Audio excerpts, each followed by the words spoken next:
ఎంతో మంది ప్రజల ప్రాణాలు సంబంధించింది పోయాయి, చాలా మంది ప్రాణాలు, చాలా మంది మహిళల మాన ప్రాణాలు పోయినాయి, వాళ్ళ పసుపు కుంకుమలు పోయినాయి, వాళ్ళ తాలిబొట్లు తెగిపోతున్నాయి. కాబట్టి మేము మోడీ గారికి చేతులెత్తి రిక్వెస్ట్ చేస్తున్నాం, సిబిఐ ఎంక్వైరీ వేయండి, దీంట్లో తప్పు చేసిన వాళ్ళు ఎంత పెద్దవాళ్ళైనా వాళ్ళని శిక్షించండి అని కూడా ఈ సందర్భంగా తెలియజేసుకుంటున్నాం. ఎందుకంటే ఇంత దౌర్భాగ్యపు పని చేసి ఆడవాళ్ల మాన ప్రాణాలు పసుపు కుంకుమలను పణంగా పెట్టి ఈరోజు తమ ముడుపుల కోసం ఈ కల్తీ మద్యాన్ని ప్రవహింపచేస్తున్న చంద్రబాబు నాయుడు, లోకేష్ అండ్ మినిస్టర్ కొల్లు రవీంద్ర గారు. ఎందుకంటే ఈ కొల్లు రవీంద్ర గురించి మనం చెప్పుకోవాలి. ఈయన మైన్స్ కి వైన్స్ కి రెండింటికి మినిస్టర్ గా ఉన్నాడు. ఈయన సిగ్గు లేకుండా మాట్లాడతాడు.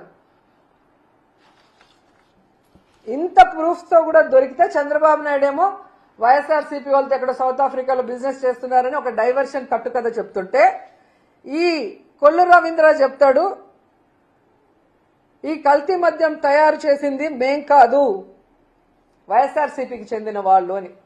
నేను సూటిగా అడుగుతున్నాను కొల్లు రవీంద్రని, చంద్రబాబు నాయుడిని, లోకేష్ని, వైఎస్ఆర్సీపీ వాళ్ళు 16 నెలలుగా కల్తీ మద్యం చేస్తుంటే మీరు గాడిదలు కాస్తున్నారా? మీ ప్రభుత్వం నిద్రపోతుందా అని నేను అడుగుతున్నా. అండ్ ఈరోజు కొల్లు రవీంద్ర గారి కళ్ళు కాకులు ఎత్తుకుపోయినట్టున్నాయి. ఈ కల్తీ మద్యంలో వచ్చిన ముడుపుల వల్ల కళ్ళు బైర్లు కమ్మినాయి అనుకుంటా. ఇలా సిగ్గు లేకుండా ఆయన మాట్లాడుతూ, ఈరోజు నువ్వు తెలుసుకోవాల్సింది కొల్లు రవీంద్ర, మీ ఎక్సైజ్ అధికారులు ప్రెస్ మీట్ పెట్టి ఈ కల్తీ మద్యం కూటమి ప్రభుత్వం హయాంలో ఇప్పుడే జరిగిందని క్లియర్ కట్ గా చెప్పారు. ఆ ప్రెస్ క్లిప్పింగ్ లో ఒకసారి చూసుకుంటే నీకు బుద్ధి వస్తుందని కూడా ఈ సందర్భంగా తెలియజేసుకుంటున్నా. ఎందుకు కొల్లు రవీంద్ర గురించి మాట్లాడాల్సి వస్తుందంటే ఈయన పైకి చాలా గొప్ప వ్యక్తిలాగా మాట్లాడుతున్నాడు, చేసిన తప్పులు సరిదిద్దుకోకుండా.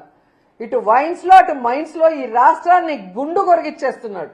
ఎందుకంటే నగిరిలో మేము చూస్తున్నాం, కొండలు కొండలు కరిగిపోతున్నాయి. ఈడొక దొంగ ఉన్నాడు ఎమ్మెల్యేగా, కొల్లు రవీంద్ర అండతో ఇక్కడ వీడు కాన్స్టిట్యున్సీకి రాడు, ప్రజలకి పని చేయడు, ప్రజలకి వెల్ఫేర్ ఇవ్వాలన్న ఆలోచన లేదు.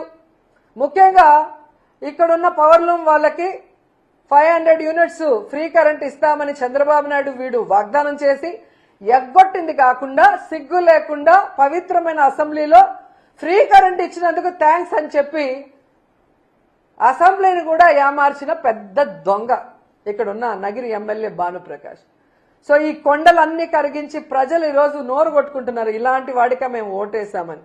ఇలా ప్రతి నియోజకవర్గంలో మట్టి దోచుకోవడం, కొండల్ని కొరిగేయటం, కల్తీ మద్యాన్ని బెల్ట్ షాపుల ద్వారా విచ్చలవిడిగా అమ్మించి ప్రజల ఆరోగ్యంతో, మహిళల మాన ప్రాణాలతో, పసుపు కుంకుమలతో చెలగాట మారుతున్నందువల్ల ఇతని మీద ఖచ్చితంగా కేసు పెట్టాలి, ఇతన్ని మంత్రిగా సస్పెండ్ చేయాలని కూడా డిమాండ్ చేస్తూ, ఇతనితో పాటు ప్రిన్సిపల్ సెక్రటరీ ముఖేష్ కుమార్ మీనా పైన కూడా ఎంక్వైరీ చేయాలి అనేసి కోరుకుంటున్నాం. ఎందుకంటే ఈయన ఈ మీనా హయాంలోనే ఎన్నికల ఈవీఎంలను ఎలా కల్తీ చేశాడు, ఆ రోజు ఎన్నికల ఈవీఎంలను కల్తీ చేయడమే కాకుండా ఈరోజు మీరు చూస్తే ఈ కల్తీ మద్యం ద్వారా ఎంతమంది మహిళల జీవితాలు నాశనం చేశాడో దానికి ముఖేష్ కుమార్ మీనా కూడా కారణం. కాబట్టి వీళ్ళందరి మీద సిబిఐ విచారణ వేసి వీళ్ళందరినీ కూడా పనిష్ చేయాలి. ఈ రాష్ట్రంలో కల్తీ మద్యాన్ని, గంజాయిని, డ్రగ్స్ ని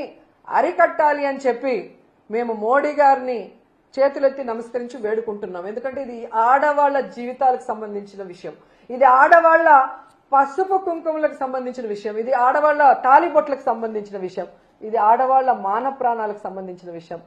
మోడీ గారు ఖచ్చితంగా మీరు మంచి నిర్ణయం తీసుకొని సిబిఐ ఎంక్వైరీ వేయిస్తారు, ఆడవాళ్ళని కాపాడతారు, ఆడవాళ్లకి అండగా నిలబడతారని చెప్పి మనస్ఫూర్తిగా నేను కోరుకుంటున్నాను.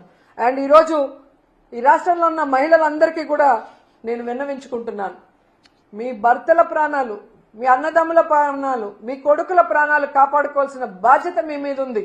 మీకోసం వైఎస్ఆర్ కాంగ్రెస్ పార్టీ మొత్తం మీకు అండగా నిలబడుతుంది.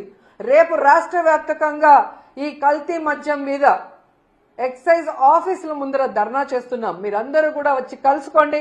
ఈ ప్రభుత్వం మెడలు వంచి ఈ కల్తీ మద్యాన్ని ఆపుదాం, ఈ బెల్ట్ షాపుల్ని రిమూవ్ చేసేంత వరకు పోరాడదాం.